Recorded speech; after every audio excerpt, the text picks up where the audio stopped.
There are people who get gestational diabetes who are really healthy also and are working out and doing the right things. What's interesting, I'm glad we're talking about this too, because what's interesting about gestational diabetes is it's associated with, I'm going to screw up the numbers, but like, let's say 2 to 4 times risk later in life of having type 2 diabetes or cardiovascular disease. The mother or the baby? The mother.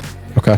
One of my friends who is a metabolic researcher as well used to call it pregnancy is like a stress test for the pancreas.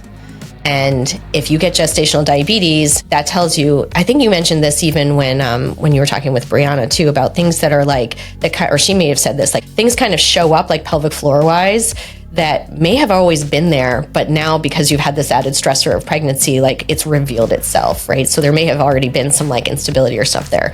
And I think that happens with a lot of things. With pregnancy in particular, this is kind of a window into your future. And I think that's something that we don't think about, because once people leave the OB-GYN practice after nobody's going to ask you when you're 70, hey, did you ever have gestational diabetes or preeclampsia when you were pregnant? Nobody even thinks about that woman's pregnancy, all those years ago. But if we could actually document that as like a risk factor, then that gives us like something to keep tracking for the mom. And I think especially because just getting older, you have higher risk for insulin resistance.